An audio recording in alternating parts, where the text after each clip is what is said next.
अस्सलाम वालेकुम रहमतुल्लाहि व बरकातुहू। तमाम स्टूडेंट कैसे हैं? मैं उम्मीद करता हूं कि आप सब खैरियत से होंगे। आज का हमारा जो लेक्चर है ये लेक्चर नंबर 9 है। चैप्टर नंबर 1 का आखिरी लेक्चर है 10th क्लास के लिए। प्रॉब्लम सॉल्विंग का हमारा ये चैप्टर था, उसके ऊपर हम काफ़ी दिनों से काम कर रहे हैं। और प्रॉब्लम सॉल्विंग के अंदर ये जो 9 फेजेज़ हैं, प्रॉब्लम आइडेंटिफिकेशन है, स्पेसिफाई रिक्वायरमेंट है, प्रॉब्लम एनालिसिस है, design of algorithm and flow chart, coding, programming, testing and debugging, यहाँ तक हमने पिछले तमाम लेक्चर्स में काम कर लिया अल्हम्दुलिल्लाह। एंड आई होप कि इसमें आप तमाम स्टूडेंट को अच्छी तरह समझ भी आ चुकी होगी। अगर कहीं पे कोई कन्फ्यूजन है तो आप पूछ सकते हैं। You can ask me the question. मेरा व्हाट्सएप नंबर भी अवेलेबल है, आप मुझे व्हाट्सएप पे भी मैसेज कर सकते हैं। आप यूट्यूब चैनल पे कमेंट्स में जाके भी कोई क्वेश्चन पूछना चाह रहे हैं तो यू आर वेलकम, आप पूछ सकते हैं। आपको पूरी डिटेल उसके हवाले से दी जाएगी। आगे अब हम implementation, maintenance and updating and documentation, ये 3 फेजेस बाकी हैं, इनके ऊपर इंशाल्लाह हम काम करेंगे। तो इसमें जो पहला फेज़ है, तीनों में से पहला जो है दैट इज़ इम्प्लीमेंटेशन, फेज़ 7 है। इम्प्लीमेंटेशन का मतलब ये है कि आपने एक प्रोग्राम बना लिया, एक सोल्यूशन आपने डिवाइस कर लिया है। अब this is the time to implement that solution to the organization. तो actually if you look on the definition then it is written like a process of taking the program and placing it into operation। तो इसमें ज़्यादातर लोग जो हैं वो parallel implementation की तरफ जाते हैं, लेकिन मैं आपको चारों जो उसकी टाइप्स हैं उसके बारे में बताना चाहूँगा इंशाल्लाह। इसमें जो पहली टाइप है दैट इज़ पैरेलल इम्प्लीमेंटेशन। इसका मतलब ये होता है कि आपने ओल्ड सिस्टम और जो न्यू सिस्टम है दोनों को साथ साथ चला रहे हैं। ओल्ड सिस्टम के अंदर जो आपकी रिक्वायरमेंट थी, जो पूरी नहीं हो पा रही थी, आपने वो देखना है कि क्या वो नए सिस्टम में पूरी हो रही हैं। इसी तरह जो हमारे नए सिस्टम में हमें इंफॉर्मेशन मिली है, जो नए सिस्टम में हमें हमारी रिक्वायरमेंट पूरी हो रही हैं, तो वो according to the system analysis, जब हमने प्रॉब्लम को एनालाइज किया या कस्टमर की रिक्वायरमेंट लिंक किया, उसके साथ वो मैच हो रही हैं। तो ये पैरेलल इम्प्लीमेंटेशन में तमाम चीज़ें जो हैं इनको देखा जाता है। और देखने का और पैरेलली चलाने का ऑब्जेक्टिव भी यही होता है कि हमारे ओल्ड सिस्टम में और न्यू सिस्टम में जो डिफरेंसेस हैं, चूँकि वो डिफरेंसेस के लिए ही तो नया सिस्टम बनाया गया है, इधर वो मैनुअल है या कंप्यूटराइज है, दोनों तरीक़ों में हम उसको देखते हैं। उसके बाद आता है नेक्स्ट हमारा फेज्ड इम्प्लीमेंटेशन। ये दूसरी इसकी टाइप है। फेज्ड इम्प्लीमेंटेशन में ये होता है कि आपका बहुत बड़े सिस्टम में से कोई एक ऐसा हिस्सा आप उठाते हैं जिसके ऊपर आपने इम्प्लीमेंटेशन करनी है। आप उस एक हिस्से को उठाते हैं, उसकी तमाम चीज़ों को चेक करते हैं और पूरा का पूरा सिस्टम जो है उस एक छोटे हिस्से के ऊपर आप इम्प्लीमेंट कर देते हैं और फिर उसके रिज़ल्ट देखते हैं। और रिज़ल्ट के अकॉर्डिंगली आप देखते हैं कि क्या वो रिज़ल्ट आपकी जो रिक्वायरमेंट हैं, आपकी जो डिमांड्स हैं, आपकी जो रिक्वायरमेंट यूज़र की तरफ से आई हैं या जो प्रॉब्लम एनालिसिस के दौरान में आपने देखा, क्या वो सारी की सारी मीट हो रही हैं। If the answer is yes, then पूरा सिस्टम जो है उसको कन्वर्ट किया जाता है। Third one is the pilot run और पायलट इम्प्लीमेंटेशन। पायलट इम्प्लीमेंटेशन में आपको पूरा जो सिस्टम है उनमें से चंद लोगों को चुना जाता है। उन चंद लोगों को चुनने के बाद उन लोगों के ऊपर इस सिस्टम को इम्प्लीमेंट किया जाता है और वो इदारे के या ऑर्गेनाइजेशन के वो लोग होते हैं जो कि पहले से इस सिस्टम के साथ फैमिलियर हैं। वो सिस्टम को अच्छी तरह से अंडरस्टैंड करते हैं, उसको एग्जीक्यूट करते हैं, उसके तमाम इनपुट्स आउटपुट्स देखते हैं, उसके रिज़ल्ट्स को देखा जाता है, उसकी रिक्वायरमेंट को मैच किया जाता है विद द जो रिक्वायरमेंट यूज़र की है उसके साथ। और अगर उसके अंदर से उन्हें जो भी रिज़ल्ट्स मिलते हैं अगर वो सेटिस्फैक्ट्री होती हैं तो वो आगे फिर कंप्लीट जो एग्जीक्यूशन है या कंप्लीट जो इम्प्लीमेंटेशन है उसकी तरफ मूव किया जाता है। उसके बाद जब fourth one is direct implementation. Direct implementation में ये होता है कि आपने पहले वाला पूरा सिस्टम जो है उसको रिप्लेस कर दिया विद द न्यू वन। उसमें कोई पैरेलल फेज या पायलट का कोई पोर्शन नहीं होता। डायरेक्टली आपने पुराना सिस्टम उठाया, उसको फेंक दिया और उसकी जगह पे नया सिस्टम लेके आ गए। लेकिन ये तमाम चारों जो फेजेस मैंने आपके सामने जो उसकी टाइप्स रखी हैं, इन सबसे अहम जो चीज़ है वो है ट्रेनिंग।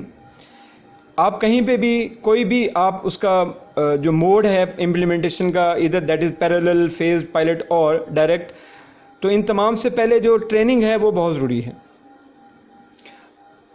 ट्रेनिंग इसलिए ज़रूरी है कि जो आपके एंड यूज़र हैं ऑर्गेनाइजेशन के, जिन लोगों के लिए सिस्टम आपने बनाया है, अगर वो ट्रेंड नहीं होंगे, अगर उस सिस्टम को अंडरस्टैंड नहीं करेंगे कि इस सिस्टम को चलाना कैसे है, तो वो इस सिस्टम के फेलियर का सबसे बड़ा सबब बनेंगे।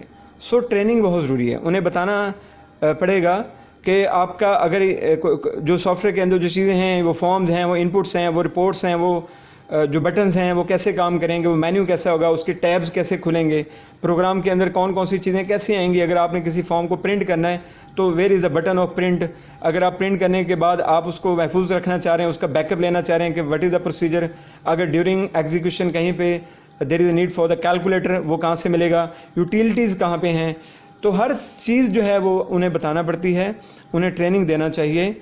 This is the responsibility of the organisation and as well as this is the responsibility of the solution provider team. तो ये दोनों से काम हो सकता है, लेकिन ट्रेनिंग ज़रूरी है। आप इम्प्लीमेंटेशन कर रहे हैं, किसी भी तरह की इम्प्लीमेंटेशन है, पैरेलल है, ट्रेनिंग ज़रूरी है, फेज़ है, पायलट है, डायरेक्ट है, ट्रेनिंग ज़रूरी है। ट्रेनिंग के बिना अगर आप इम्प्लीमेंटेशन करेंगे तो there is a big risk for the failure of the system. तो यहाँ तक अगर जो चीज़ें आपके सामने आ चुकी हैं उसमें जो सबसे अहम मेरी नज़र में इम्प्लीमेंटेशन में जो चीज़ है वो ट्रेनिंग है। इसमें बार बार फोकस करो इसके ऊपर। इसी तरह से आप जब नए सिस्टम को लेके जाते हैं कहीं पे भी तो डेफिनेटली देर प्रॉब्लम भी होते हैं, चूँकि बाद का सिस्टम को इम्प्लीमेंट करने के लिए जब प्रैक्टिकली किसी ऑर्गेनाइजेशन में जाते हैं तो वहाँ पे कुछ आपको चीज़ें अपोजिंग में भी मिलती हैं। कुछ लोग वहाँ पे आपको अपने अपोजिट साइड पे खड़े होते भी नज़र आते हैं, चूँकि उनके माइंड में ये होता है कि there is a risk for their job. उनकी जॉब सिक्योरिटी उनको नज़र नहीं आती। वो ये समझते हैं कि जैसे ये सिस्टम आपके ऊपर लग गया है तो शायद हमारी जॉब अब ख़त्म हो जाएगी, लेकिन ऐसा नहीं है। नेक्स्ट हम मूव करते हैं। हमारा जो फेज़ नंबर 8 है मेंटेनेंस एंड अपडेटिंग। बेटा देखो, मेंटेनेंस का जो सिस्टम है वो हर जगह पे होता है। कोई भी ऑर्गेनाइजेशन है, कोई भी प्रोडक्ट भी बाद का मेंटेन करना पड़ती हैं। हमारे पास अगर एक कॉलेज है, एक हॉस्पिटल है, एक यूनिवर्सिटी है, कोई भी किसी भी तरह की ऑर्गेनाइजेशन है, उसकी मेंटेनेंस ज़रूरी है। मेंटेनेंस नहीं होगी तो उसकी डेप्रिसिएशन होती जाएगी। इन द सेम वे आपका जो सॉफ्टवेयर है इसको भी मेंटेनेंस की ज़रूरत होती है। आपके प्रोग्राम जो पहले मैं इसकी डेफिनेशन आपके लिए रीड करना चाह रहा हूँ। Program maintenance is an ongoing process of upgrading the program to accommodate new hardware और सॉफ्टवेयर रिक्वायरमेंट। बात का ये होता है कि आपने एक सॉफ्टवेयर बनवाया है, आपके 2, 4, 6 माह के बाद कोई नया हार्डवेयर आ गया, कोई नया सॉफ्टवेयर आ गया जिसको आपने अकोमोडेट करना है विद योर ओन सॉफ्टवेयर, तो then you have to make some upgradation of the system. तो वो अपग्रेडेशन जो है that is called the maintenance. In the same way अगर कोई हार्डवेयर की चेंज है, कोई रैम, कोई मेमोरी कोई आपने चेंज की है, कोई आपने प्रिंटिंग का जो पूरा सिस्टम उसको चेंज किया है, कुछ स्कैनिंग को आपने बेहतर किया है, या आपके जो इनपुट्स होती हैं पहले आप मैनुअल दे रहे थे अब आप बार कोड की मदद से दे रहे हैं, तो उसके बाद फिर उसको मेंटेन करना ज़रूरी है। After that we are going to move to the program updating. Program updating refers to add new features in the existing program depending on the changing requirement of the user और customer. देखें, हमारे पास system में जो software या जो system हमने develop करवाया, बाद ये महसूस होता है कि हमें इसके अंदर कोई नई चीज़ें भी ऐड करवानी चाहिए। सपोज हमने एंड यूज़र जो है he is practically working on that and he realize that के अगर ये फॉर्म इसमें आ जाता है, ये रिपोर्ट अगर इसमें आ जाती, ये बटन अगर यहाँ पे होता है, ये फॉर्म की शक्ल अगर ऐसी होती, ये रिपोर्ट अगर प्रिंटेबल होती, ये रिपोर्ट जो है A4 साइज़ पे प्रिंटेबल होती, ये रिपोर्ट जो है इसको मोबाइल में भी देखा जा सकता है, इसको मैं आगे शेयर भी कर सकता, मैं व्हाट्सएप पे देख सकता है, मैं इसको यूट्यूब के ऊपर अपलोड कर सकता, अपडेट कर सकता। तो these are the new requirement of the user और द कस्टमर। तो अगर वो ये कहते हैं कि इसको ऐड करें, तो और अगर हम उसको ऐड करते हैं, उन फीचर्स को ऐड करते हैं, तो इट मीन्स कि we are going to update the program. तो अपडेशन जो है this is the part of the whole cycle of the problem solving. चूँकि एक साइकिल है ना, जैसे फेज़ नंबर 9 to 1 है, 2 है, 3 है, चलते चलते फेज़ नंबर 9 पे आ गए। If there is a change then again you have to go to the phase number 1 problem identification. आपको दोबारा अगर नई रिक्वायरमेंट आती हैं, कोई फीचर आपने ऐड करने, तो again you have to identify the problem. After making the identification of the problem, आपने फिर रिक्वायरमेंट दोबारा लेनी है, उसको डॉक्यूमेंट करना है, प्रॉब्लम को एनालाइज करना है, उसका एल्गोरिदम दोबारा बनेगा, फ्लो चार्ट, कोडिंग उसकी दोबारा होगी, उसके अंदर तब्दीली होगी, टेस्टिंग, डिबगिंग, सारे काम होने के बाद आप आगे मूव करेंगे। नेक्स्ट हमारा जो फेज़ है, फेज़ नंबर 9 है, that is called documentation. Documentation is the process of recording details of program relating to the system. It will be convenient for person who wants to make enhancement, implementation or removing any errors in the program in future. देखो बेटा, documentation जो है वो मेरी नज़र में तो हर phase पे होती है और होनी चाहिए। डॉक्यूमेंटेशन ये नहीं कि एंड पे जाके आपने कुछ 2-4 लफ्ज़ लिखे और that is the complete documentation, नहीं, ऐसा नहीं होता। आपका प्रॉब्लम सॉल्विंग का जो ये पूरा एक साइकिल है जिसमें 9 फेजेस हैं, हर एक फ़ेज़ को डॉक्यूमेंट होना ज़रूरी है। अगर आपने प्रॉब्लम को आइडेंटिफाई किया, आपने कैसे आइडेंटिफाई किया, कौन कौन से आपने टेक्निक्स यूज़ की, क्या आपको रिजल्ट्स मिले, उनको नोट कर लें, कहीं पे उसको टाइप कर लें, कंपोज कर लें, लिख लें, तो that is the documentation of problem identification. इसी तरह रिक्वायरमेंट जो आपने यूज़र से ली हैं वो आपने रिटर्न में ली हैं, आपने क्वेश्चनियर से ली हैं, आपने ऑब्जर्वेशन से ली हैं, आपने कोई इंटरव्यू किया है, तो तमाम डॉक्यूमेंट जो हैं, all the document should be the part of your documentation, वो जो डॉक्यूमेंट्स हैं। उसके बाद आपने वो सारी रिक्वायरमेंट आने के बाद प्रॉब्लम को एनालाइज़ किया है। एनालाइज़ करने के बाद आपके पास जो एनालिसिस में आपने जो एक थिंक आपने किया है, उसमें आपने एक सोल्यूशन निकाला है, आपने उसको एक एसेंस उसका निकाला है कि what to do with the system, मैंने कौन सी चीज़ें इसमें ऐड करनी है, कौन सी हार्डवेयर की रिक्वायरमेंट होंगी, कौन सी रिक्वायरमेंट होंगी सॉफ्टवेयर के वाले से, बजटिंग में कैसे उसको मैनेज करना है, कौन सी टीम को कैसे कहाँ पे कितना काम देना है। तो each and every thing should be written and that is the documentation of problem analysis. इसमें design of algorithm and flow chart का जो फेज़ है, उसमें आपका एल्गोरिदम जो है या जो फ्लो चार्ट है वो तो वैसे भी आपके प्रोग्राम का हिस्सा होता है, वो डिज़ाइन का हिस्सा होता है, सो वो डॉक्यूमेंटेशन में आ गया। इसी तरह कोडिंग जो आप कोड लिखते हैं वो उसके मॉड्यूल के नाम तो लिखे जाते हैं, लेकिन पूरी कोडिंग डॉक्यूमेंटेशन में पॉसिबल नहीं होती। टेस्टिंग और डिबगिंग जो है, टेस्टिंग में टेस्ट डेटा जो है उसके बारे में तमाम जो उसके रिजल्ट्स हैं, जो टेस्ट डेटा है, उसको डॉक्यूमेंटेशन का हिस्सा बनाया जाता है। और डिबगिंग में while finding the errors from the program, उसको कैसे आप कंपाइल करते हैं, कैसे आप ट्रांसलेट करते हैं, कौन सा कंपाइलर इंटरप्रेटर आपने यूज़ किया है, उसके ऊपर टेस्ट डेटा होता है, उसको चेक किया जाता है, उसकी पूरी डॉक्यूमेंटेशन होती है।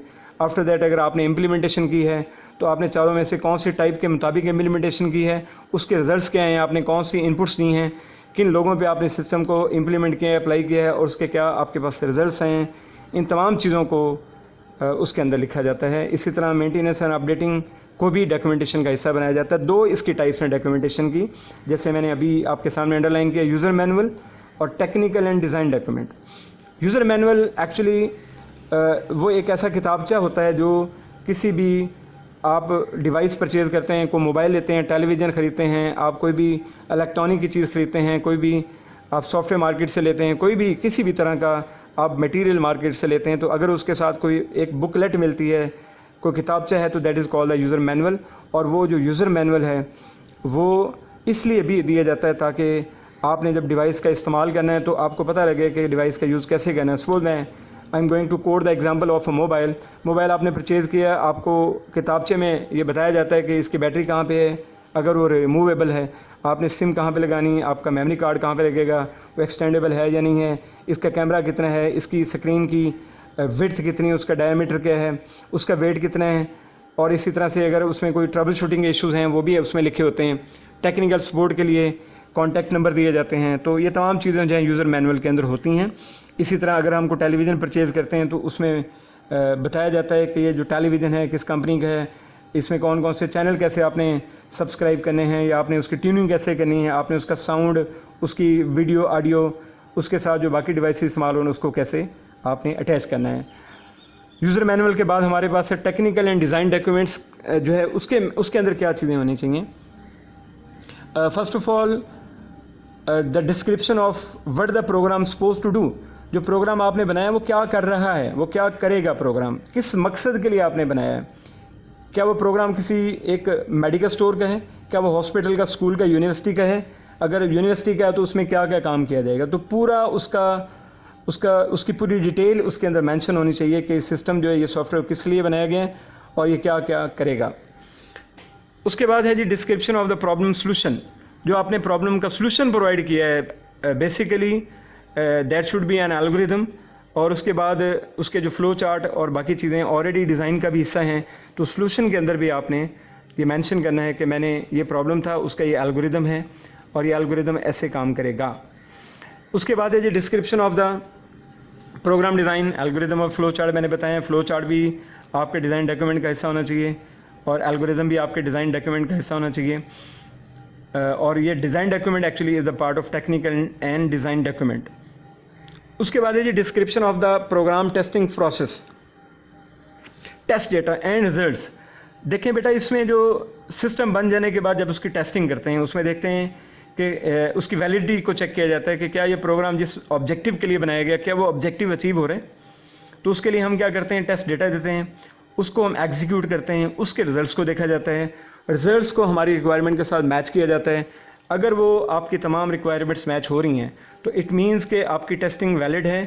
तो उसको रिकॉर्ड के तौर पर आपका वो जो टेस्ट डेटा है, उसके रिज़ल्ट्स हैं, वो तमाम चीज़ें जो हैं वो डॉक्यूमेंटेशन का हिस्सा बनाया जाता है। उसके बाद है जी description of all corrections, modification and updates.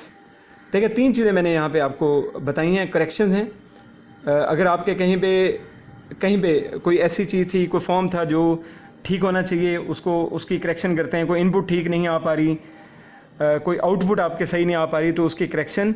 Modification का मतलब है जो ऑलरेडी चीज़ चल रही है उसको थोड़ा सा और मॉडिफाई किया, उसका वे ऑफ डिस्प्लेइंग चेंज किया आपने, way of entering the data आपने चेंज किया।